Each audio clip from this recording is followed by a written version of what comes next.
Welcome once again. This is the third and last session in this teleconference session, and here we are going to dealing regarding the treadmill stress test, and exclusively Dr. Roy will talk about this exercise stress test. And before proceeding this session, I would like to request all of you, please send the feedback pro forma, and it is there in your program study program guide. You just do it Xerox and fill it up and send it to us, because until unless we receive all those material feedback, we really cannot improve the teaching quality. And I also would like to request all of you, please let me know whether you have received the program guide or not, because I have sent it long days back and I am really not informed that whether you have received it or not. And please do interact with our experts, because our experts really don't know whether you are listening this program or not, whether you are benefited by this program or not. If you have any queries or any questions, you should interact in this program. And I would like to request Dr. Roy to start this topic. Yes, we were talking about the treadmill test and the details of how it should be carried out. We had now actually completed the test, or about to complete the test, and we were talking about the reasons when we should stop the test. The first is when we have actually achieved the target. That is, we have reached a target heart rate, and as I said, we will be discussing about the target heart rate. When the STT changes are significant, that means there is ST segment elevation of 1 millimeters, or a depression of more than 3 millimeters, or when there is angina, significant angina with at least 1 millimeter STT changes. These are the absolute indications. That means saying that we have achieved the target and there is no further point in carrying on the test. When of course we cannot actually continue to carry on the test, that is when the patient is absolutely fatigued, when the patient desires to stop, he says, I want to stop. When we notice that he is having pallor, extreme breathlessness, cyanosis, or he is having dizziness, or when in fact it is actually very dangerous to carry on the test any further. That means the blood pressure has actually fallen and sustains to fall by more than 10 millimeters, or where the blood pressure has shot up to more than 210 by 110. It's actually dangerous to then keep on carrying on the test. Or when the patient is having severe angina, or has developed some kind of bradyarrhythmia, either sinus bradycardia or junctional rhythm, or even heart blocks, even a first degree heart block is an absolute indication of terminating the test, because the patient may then, if not terminated, may land up in a serious problem. Or when the patient has tachyarrhythmia, not all tachyarrhythmias, but complex tachyarrhythmias, like the patient has developed PSVT or atrial fibrillation, or is having non-sustained ventricular tachycardia or sustained ventricular tachycardia. And of course you are in serious problem if the patient actually lands up with ventricular fibrillation. So any of these are an absolute indication for terminating the test. So termination when you can't carry on any further, terminate when it is actually dangerous to carry on to terminate, and terminate when you have achieved the target that you wanted to target. Talking about the target heart rate, the commonly used formula is 220 minus age. So that would be the target heart rate, and that is 100% of the target heart rate. Normally we try to achieve 100% of the target heart rate, but the barest minimum required is about 85%. That means to say that we have carried out an adequate treadmill test, 85%, or adequate stress test, 85% of the target heart rate must be reached. Only then can we say that the stress test had been adequately carried out, and any meaningful interpretation of the stress test can then be carried out. But we try to achieve 100%. Also, we don't try to go further beyond 100%, because if 100% has been achieved and we carry on further 105%, 110%, we may get some falsely positive ECG changes which may not actually mean ischemia. So we land up in having false positive. So there's no great point in carrying on beyond 100%. Maybe we can go to 101% or so, but not more than that. Now the common problem nowadays that we are facing, or a problem that nowadays we are facing, especially now that we are doing a lot of tests in insurance patients, patients who are otherwise healthy, or patients who come for a routine checkup, an executive checkup, because as the executives are becoming more and more health conscious, they are coming more and more for the executive checkups. And when they come for the checkup, They are sometimes very young. Maybe they are 22 years old or 25 years old, a bank employee, for example. And then if you calculate 180 minus, say, 25 becomes a very high number, more than 180. And if you can just take a minute to think about it, a rate of 180 per minute means actually that the heart is actually beating 3 times per second. Now that's a very extremely fast heart rate. So although we have a target heart rate of 220 by 80, it is actually not prudent to go beyond a heart rate of 180. So that I think should be the safest limit of our target heart rate. So the barest minimum we try to achieve is 85%. We try to achieve 100%. We coax the patient to achieve 100%, and we almost never go beyond, significantly beyond 100%. Now we come to ST shift. I call it ST shift and not elevation or depression, because it could be either elevation or depression. It's absolutely essential that we stop the test at 1 millimeter of an ST segment elevation, especially in leads that do not have a pre-existing Q wave. That means that the patient is having transmural ischemia. Normally when we have ST segment depression, it means subendocardial ischemia. But when we have ST segment elevation, in a non-Q wave lead, that means the patient is not having an aneurysm, but the patient is having actually transmural ischemia. This is an extreme severely form of ischemia, and one must be able to recognize it and must immediately terminate the test. So a depression of more than 3 millimeters is considered. Some play it safe, especially if you do not have properly trained personnel or a CCU very nearby. You may terminate it even earlier. For example, you may terminate it at 2 millimeters, but the standard teaching is about 3 millimeters. And another important thing is that how, as Sanjeev has told you, as how the ST segment depression is. Is it horizontal? Is it downsloping, which is worse than horizontal, or more significant of ischemia, or more predictive of ischemia if it is downsloping? And if it is upsloping, whether it is slow upsloping or fast upsloping? Because if it is fast upsloping, it does not have much significance. But if it is slow upsloping, then definitely the patient can have ischemia. Other modalities or other ways of looking at ST shift has also been introduced to increase the predictive accuracy of ST segment shift, and they become a little bit more complicated and usually calculated by the computer, and they are the ST heart rate slope, which is a kind of a linear regression equation that the computer calculates, and we have certain numbers for that, and the ST heart rate index, which kind of calculates the maximum ST depression divided by the maximum heart rate, and that also has better correlation, in fact, than the absolute ST segment depression that one may have, because it kind of gets it corrected. An ST segment depression, for example, of 2 millimeters at a heart rate of 160 has a different connotation from a ST segment of 2 millimeter depression at a heart rate of 180. So the heart rate has to be factored into the amount of ST segment depression, and that factoring is considered by these two modalities, that is the ST heart rate slope and the ST heart rate index.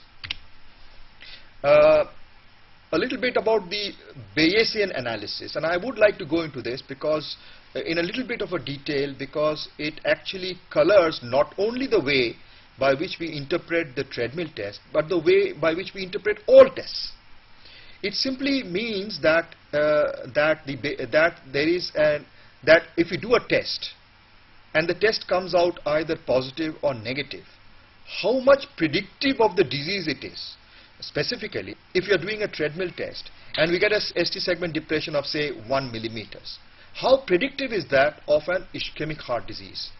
The Bayesian analysis says that it does not only depend upon the test, but it also depends upon the pre-existing probability of the test. I'll try to explain what that means. Let us say you take a normal population. That means, say, an executive who is going to be a bank employee and comes to you for a routine pre-existing checkup. He doesn't have any pre-existing disease, no family history, is not a hypertensive, and he develops a 1 millimeter ST segment depression. That's a positive test. That's a 1 millimeter ST segment depression. But the probability that he actually has the disease will be much lower than, for example, a person who has diabetes and has had a history of angina in the past, and now on exercise testing, doing the same amount of exercise, develops a 1 millimeter ST segment depression. So the results of both are the same. The result of the bank employee and the result of this person with diabetes is the same. Yet, because the pre-existing probability of the disease in the diabetic is far more than the pre-existing probability of disease in the normal person. So our interpretation as to the likelihood that the patient may have disease is far more for the diabetic patient than the normal patient. So that is what we call, and this is true for all kinds of tests that we do. Any even a laboratory test, for example. So this is what is called the Bayesian analysis, and is absolutely important in understanding and then the way we interpret a treadmill test, especially a treadmill test. Now, other than the ST segment, there are numerous scoring systems that have been introduced, because it not only factors the ST segment depression, corrected or not corrected for the heart rate, but other things also. And a very common and popular way of doing that is by using what is known as the Duke score, done in the Duke University. And what it says is that it not only factors in the ST segment depression, but it says the exercise duration is also important. So exercise duration minus 5 into the amount of ST segment depression, that's either 1 millimeter, 2 millimeters, or 3 millimeters, or whatever, minus 4 into the angina index. So it takes three things into consideration. It takes the exercise duration. So the longer you exercise and not get ST segment depression, the better you are. The more ST segment depression you have, the worse you are. Or if you have more angina, the worse you are. And that's obvious. So to factor it, they have this kind of a formula. And the angina index, they say if it's 0, if you have no angina. 1, if you have angina, but that angina did not cause you to terminate the test. Probably you then terminated the test because of other indication, but not because of angina. But the patient was having angina. And you will score an index of 2 if the patient has an angina that required you to terminate the test. That means the angina which was progressing, becoming progressively severe, and forced you actually to terminate the test. That would be angina index of 2. So when we get the score, we get a composite score, and by a rough indication, the score, if for example, if the score is around minus 11, which means a very bad score, the 5-year mortality, which is actually what we are trying to predict in any case, the 5-year mortality is about 28%. So that's quite a bad mortality. Whereas if the score is a mere plus 5, which is a good score, the mortality is in 5 years is only about 3%. So this is a kind of way by which we factor in not only the ST segment depression, but the amount of exercise and the angina and so forth, to get a composite score as to the amount of disease that the patient has and its probable prognosis in the near future. As I said that the sensitivities of the various measures, ST heart rate slope and so on, not only it matters also on the degree to which it is abnormal. Let me give you an example. Supposing you get a 1 millimeter ST segment depression. Now you will interpret that as meaning something. Suppose you get a 2 millimeter ST segment depression. Now you'll be more certain that the patient has the disease. If you got a 3 millimeter ST segment depression, you're even more certain. But the problem with that is that to wait for 3 millimeters, a much smaller group of patients will have a 3 millimeter ST segment depression. A much larger group will have a 1 millimeter ST segment. So the more and more stronger you make the criteria, the more and more certain you are of the disease, but the less and less patients you will identify to have the disease. So there's a trade-off between what we call the sensitivity, which is the numbers of patients who have the disease, and the specificity, which is whether the patient actually has the disease or not. So the higher levels we take, for example, if we take a ST heart rate slope of 2.4, that is 2.4 microvolt per beat per minute, the predictive value or the sensitivity of that for predicting multivessel disease is about 97%, excellent, 97%. Whereas if you take it as 1.6, which will be about 94%, but it is much, much better than the standard criteria. The standard criteria being about 1 millimeter ST segment depression. It's much better than that, which would be in the range of about 76%. And so on and so forth also for the ST heart rate index. Now, as Sanjeev had said, there are other things that we look into, but they are not as important. So the important things are the ST segment depression, the nature of the ST segment depression, whether it's horizontal or downsloping or slow upsloping, the associated features like whether the patient has angina, and the exercise duration, the amount of exercise that he did. But there are other indications also, for example, the R wave voltage and so on. If the R wave voltage increases, which is a way of saying that probably the ventricle is actually dilating, and that means that the patient is having severe ischemia. But these criteria are smaller criteria and not generally considered while interpreting the treadmill test. And regarding the sensitivity and specificity of the test, as I said, the overall sensitivity for multi-vessel disease is pretty good. That means the treadmill test is pretty good at identifying multi-vessel disease. The sensitivity is about 85%, whereas it's not so good in identifying single vessel disease. So it's not a good entity for identifying single vessel disease, whereas it's a better way of doing that would be either a vitamin echo or a dipyridamole echo, and of course a stress thallium echo. So there are certain advantages of doing a treadmill test. The main advantage is that it's easy to do. It's relatively cheap. At the current rate, it's going by 1,200 rupees to do a treadmill test, where a vitamin echo will probably cost you about 3,000 rupees. So there is a big difference in the terms of pricing, affordability. Also, it's cheap and it's easy to do. It's very easy to actually set up a treadmill test lab. It's much more difficult to set up a stress echo lab, because the equipment required, the personal training required would be more. And it's much more easier to repeat the test. You can repeat it much more often than you can repeat any of the other modalities of the test. So these are the major advantages that we have of a treadmill over the other forms of exercise stress testing. But it has also got major disadvantages. And one of the disadvantages is that it can't be done in a large group of patients, as we said. Breathing difficulty patients, leg problem patients, patients who have WPW, left bundle branch block, and so on. We cannot do those tests in them. And it's not very sensitive for single vessel disease. So the patient may have a significant 60% obstruction in a single artery, which is a significant disease considered, but it may not be picked up by a treadmill test. So please do not go with the idea that the treadmill test can pick up a single vessel disease. A treadmill test is mainly used for predicting multi-vessel disease, and it's pretty good at doing and handling and identifying multi-vessel disease, but not so good at handling single vessel disease. Another major disadvantage is that it does not identify the area of ischemia. Wherever be the area of ischemia, even if it is in the inferior wall or the lateral wall, the usual changes in the STT will be in the V4, V5 and V6 leads, and in the 2,3 AVF lead. So simply by identifying that this is 2,3 AVF, you do not identify that it is an inferior wall ischemia. By simply looking at V4, V5, V6 ST segment depression, you do not identify that this is an anterior wall ischemia. So there is no correlation between the area of ST segment depression and the area of ischemia. So that's a disadvantage that they have. And of course there can be false positives. So false positives can sometimes be quite upsetting.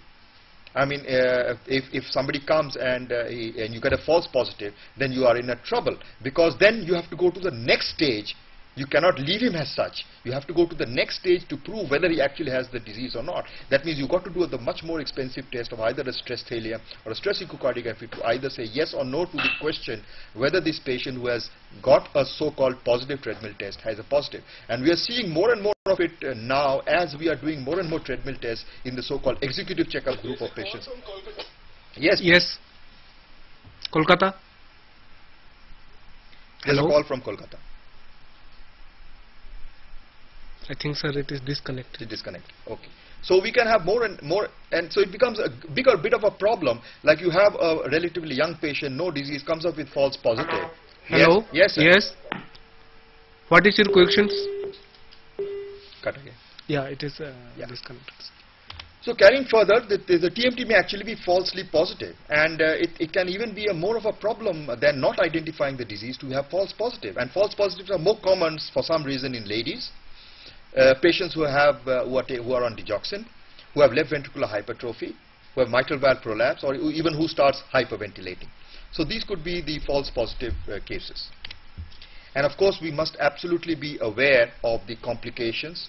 And these complications, as I said, must be explained. The possibility of such complications must be explained to the patients before we start the test and get the written consent on that.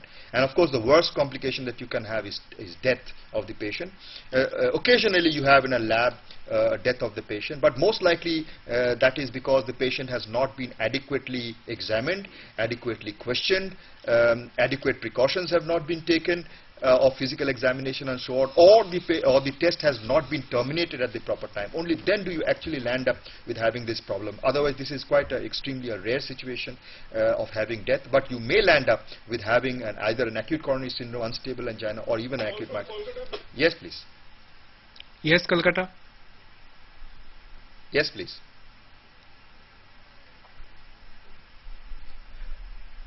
Or you can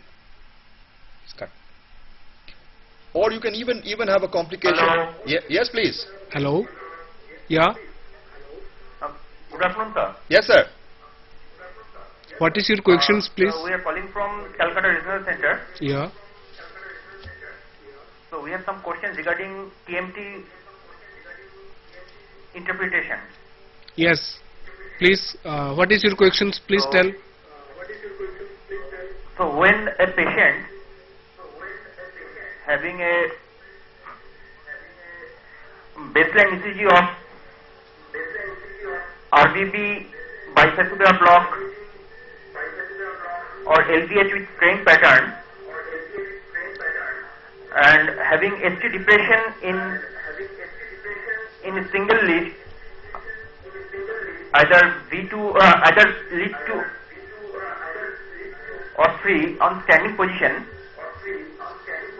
So what will be the interpretation during stress? So the question from Calcutta states that if the patient has a baseline LVH with ST segment depression in the precordial lead, say V4, V5, V6, what should be how can we interpret a TMT? That is the question. Of course, whenever the patient has a pre-existing ST segment depression, we consider ST segment depression further from that pre-existing ST segment depression. That means if the patient to start with has a 1 mm ST segment depression, we will consider a significant 1 mm depression if the final ST depression is 2 mm. That means 1 mm further down from that. Although the question comes, if you're not sure whether this ST segment depression is because of LVH and not because of ischemia, it might be prudent not to do the test or to do the stress echocardiography where you can actually see the regional wall motion abnormality. That is a matter of judgment, and as I was saying, to avoid complications you may have to look into, and I take those judgment calls. The second question from Kolkata was that if the patient has a right bundle branch block, is that a contraindication to do the test?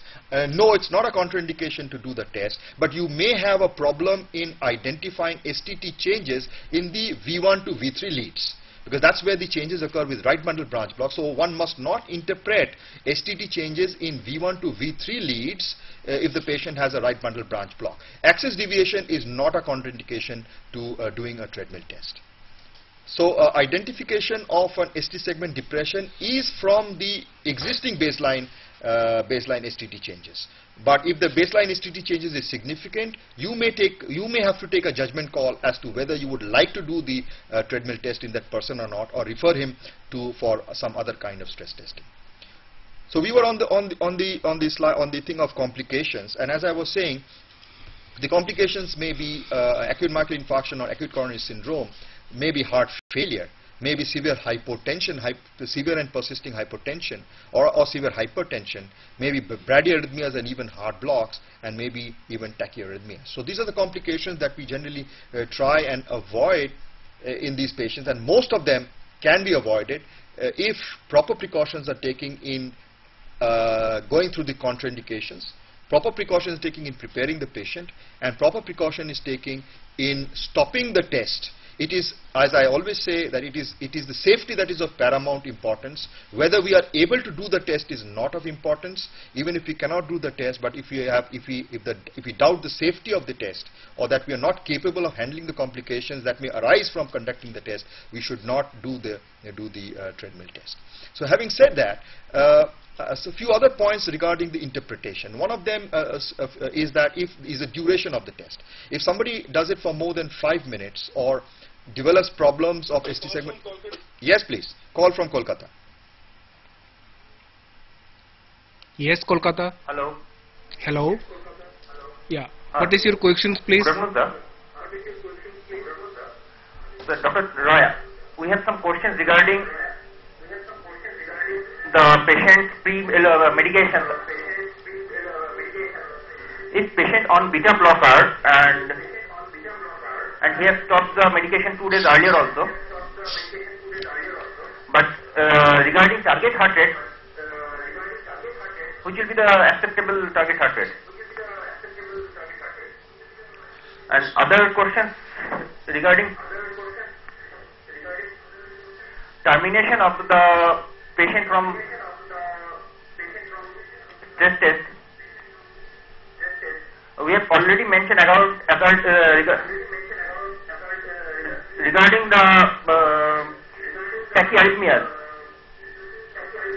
but we want to know about the VPCs. If we found if more than 10 VPCs per m,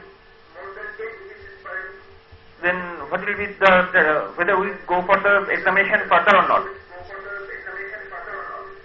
And regarding monitoring, you have already told us that we have to look for next 5 minutes after the test. So we are confused whether after 5 minutes of the exercise or 5 minutes after the recovery phase.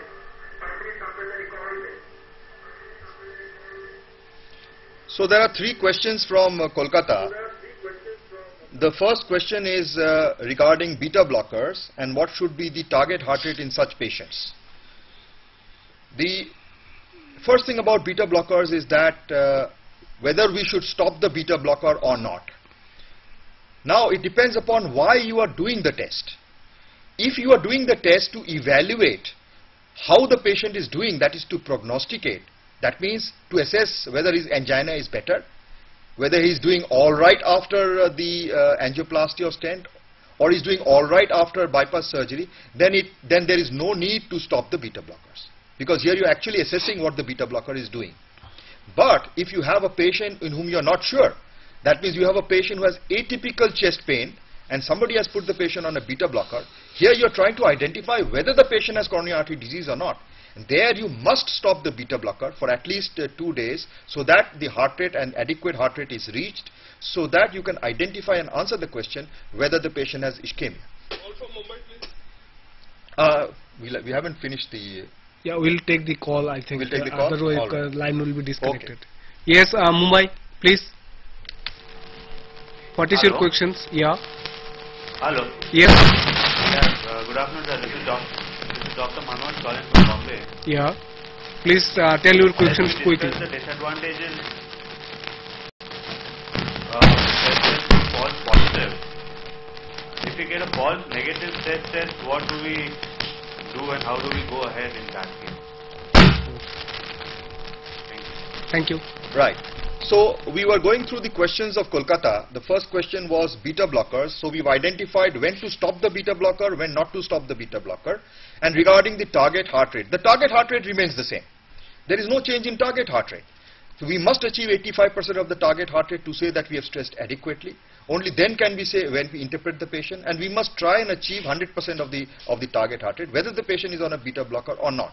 If the patient does not achieve 85% of the target heart rate, we generally say that the test was negative at the heart rates achieved. That means we interpret as saying it was negative till we saw it is negative. But whether the patient has ischemic heart disease or not, we will not like to comment unless the patient has achieved 85% of the target heart rate. That was the first question regarding whether we should stop the beta blocker or not, and what the target heart rate should be in such patients. The second question was what to do in case of VPCs. If there are frequent VPCs, should we terminate the test? The answer is no, actually. If the patient is having frequent VPCs, and normally what we have seen is that if these VPCs occur early on, then it has got no significance. Sometimes they occur early on in the treadmill test and actually disappear while the treadmill test carries on. Maybe because of the anxiety of the patient. But if they occur later on, one must be very careful. There is no need to terminate the test, but one must be very careful. But if it starts degenerating into ventricular bigeminy, or even a short run of non-sustained ventricular tachycardia, one must immediately stop the test. Also to say, if there is VPC and the patient then starts complaining of chest pain, I think it should be prudent at that time to stop the test. So VPC in isolation is not an indication to stop the test, but VPCs in the broad context of the patient having angina, the patient degenerating into bigeminy, or having even a short run of non-sustained VT is an absolute indication of stopping the test. That was the second question. The third question from Kolkata was that regarding the monitoring, whether we should monitor for 5 minutes after the terminating of the stress testing stress testing protocol? Yes. That means even if the patient is negative, we've stopped the test, he's gone to stage 4 or stage 3 of the test, we ask him to sit down. From the moment we ask him to sit down, that is in the recovery period, the recovery period should be for a minimum of 5 minutes of the period where we monitor. But if the patient is having STT changes, we should monitor him for as long as the STT changes reverts back to the pre-existing or a baseline ECG.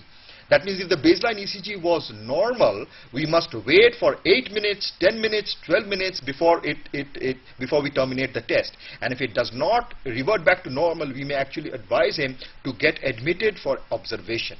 So the number of minutes, 5 minutes, is for a normal patient, where the ST segment normalizes 5 minutes after the end of the exercise, but one may actually prolong the observation into as long as is necessary, and if it goes beyond say 8 or 10 minutes, then it is prudent to admit the patient for observation because the changes have not reverted down to baseline.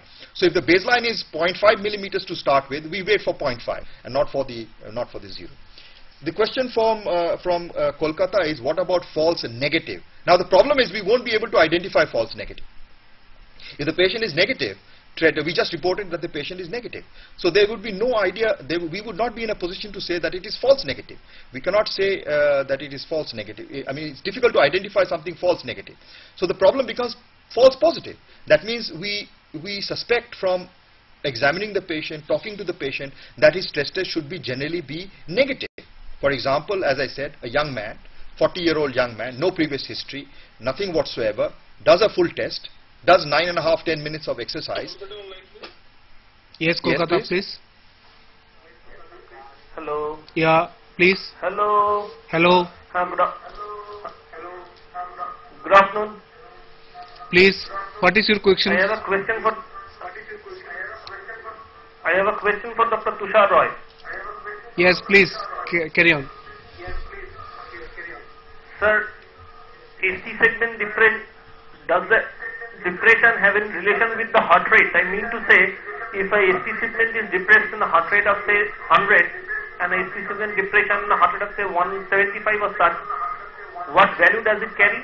And does ST segment depression during the test and recovery have any significance as such?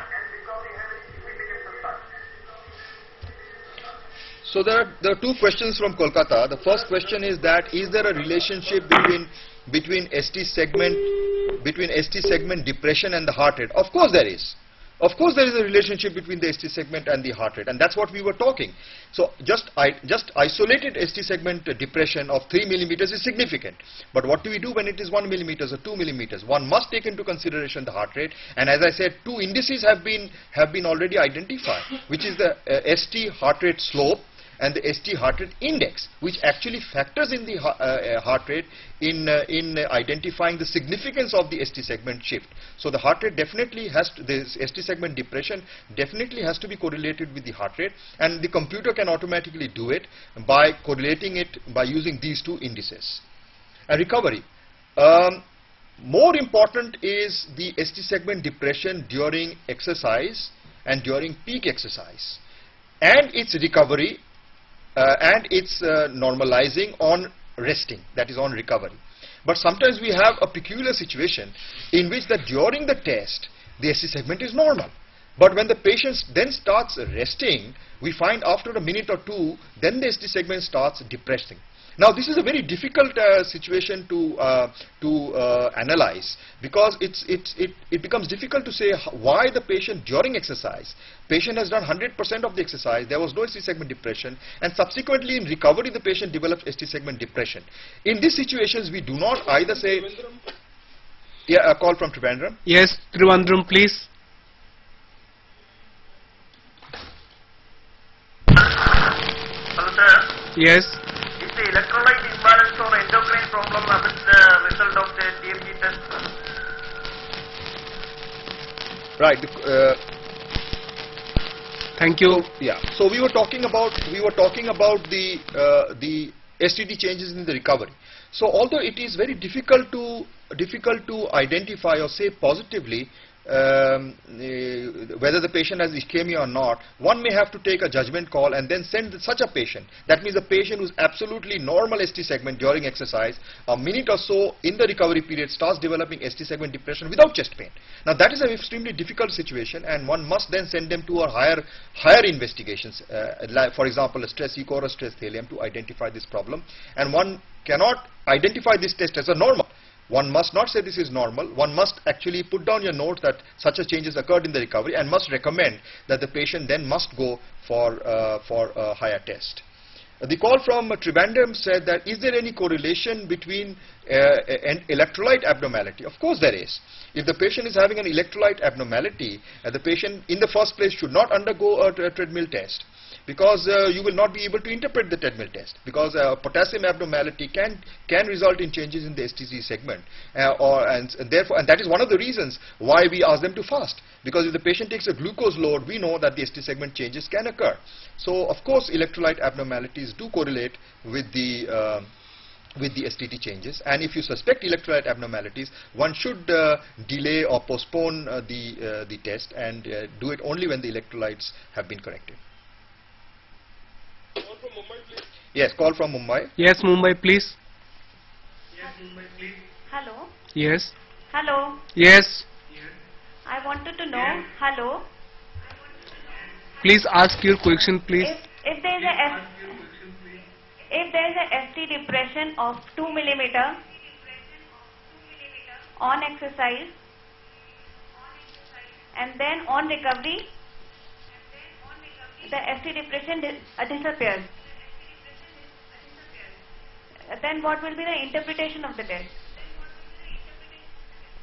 The call from Mumbai says, what would be the interpretation of an ST segment depression that is, say, depressed 2 millimeters at peak exercise and then recovers during the recovery period? Now here we make a distinction between the time of recovery. That means if the patient recovers promptly or very fast, that means within or less than 1 minute of recovery, then we must be very cautious in saying that the patient has ischemic heart disease. And that also correlates with when the ST segment depression actually started. If we see, for example, that only towards the peak exercise, say 30 seconds in the peak exercise, the ST segment depression started to occur, and it recovered promptly within 45 seconds or 1 minute of recovery, then this test is probably not of any significance. Whereas if this ST segment depression started earlier to that, that means maybe a minute or even before the end of the exercise and continues beyond 1 minute into recovery, this is a significant test, and this should be interpreted as a positive test. So the two problems are, if there is only ST segment depression at the peak exercise with prompt recovery within less than 1 minute of the recovery period, this should be interpreted with caution and should not probably be identified as a positive stress test. And if ST segment depression only occurs in the recovery period, again caution is there, and one should not identify this as a positive stress test, but one should further advise more significant or higher testing to be done in such cases.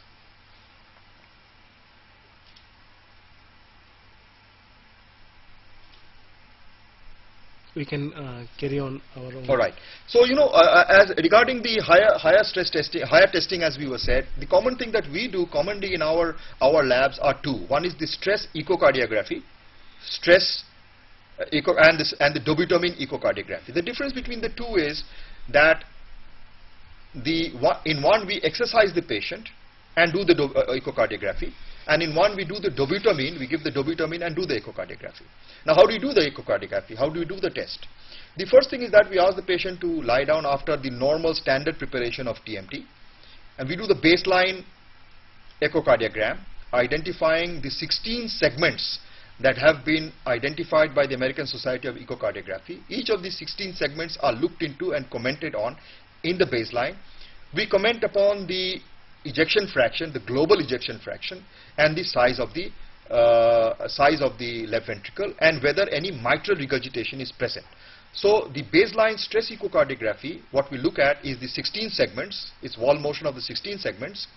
We look at the global ejection fraction, we look at mitral regurgitation, and we look at the size of the left ventricle. Subsequently, we carry on the test.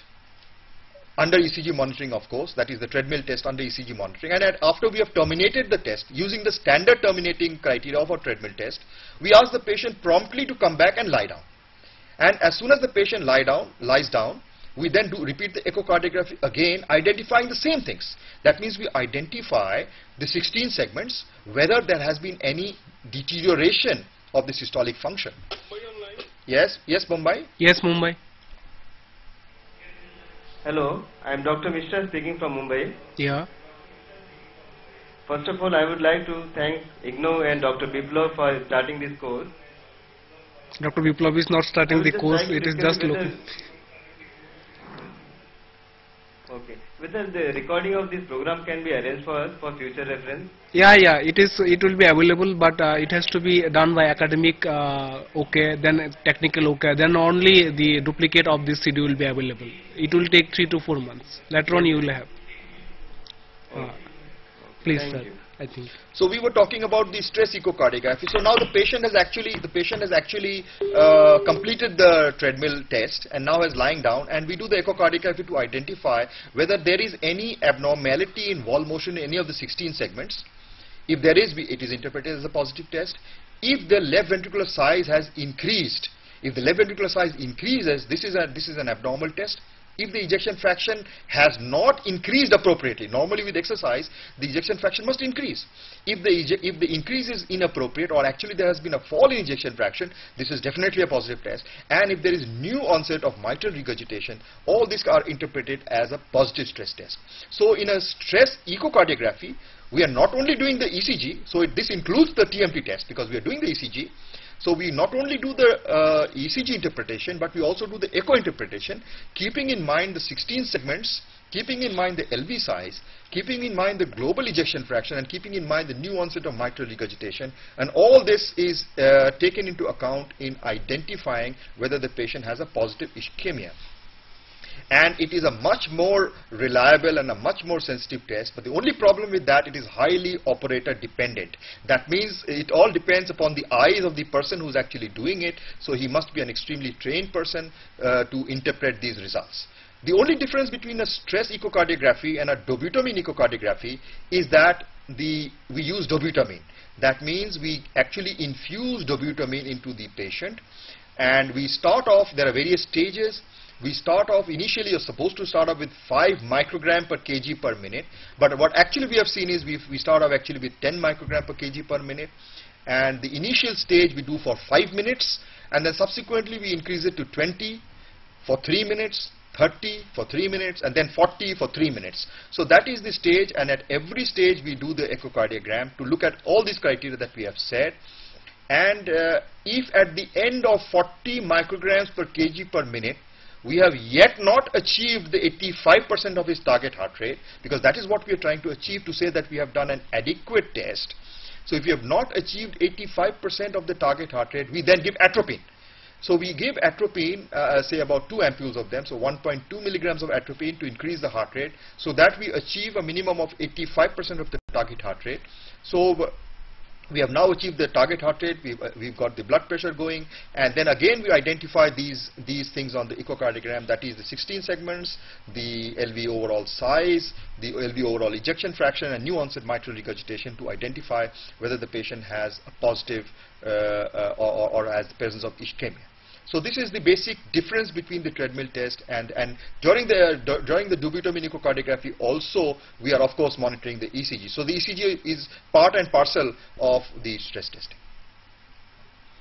Yeah, actually, yeah, what is your question? Sir, if we are doing a TMT after 2 days after acute myocardial infarction, if we are doing TMT after 2 days of acute MI, the target heart rate means same or?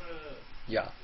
So the question from the local audience is that if we are doing a stress TMT test 2 days after an acute myocardial infarction, what should be our protocol, and what should be our protocol, and how should we terminate? The protocol should be a modified Bruce protocol, and we should terminate at the bare minimum as soon as we cross 85% of the target heart rate, because we are trying to identify whether the patient has serious disease or not. If the patient does not have serious disease, we defer the full TMT till about 2 or 3 weeks after the acute myocardial infarction. Yeah, actually, in this teleconference, I would like to thanks to Dr. Tushar Roy as well as Dr. Sanjeev Gupta. In this teleconference, we have learned the overview of the stress test and special emphasis on the treadmill test regarding these indications, contraindications, and when to terminate this test and how to carry out this test. And we have also learned the various changes of ST depression. Especially, there are many discussions regarding on the ST depression, how to interpret these and when to terminate this test and regarding this. And I would like to thanks to all the experts as well as students who is sitting here in this studio. I would like to thanks to our regional director who arranged all this teleconference for our students, and thank you to all the students that they should inform us that how much they have been benefited by this program. And I also would like to thanks to the staff of the MPC who have made arrangements for this teleconference so that our students can be benefit by maximum by this type of teaching arrangement. And I would like to thanks to all of you once again.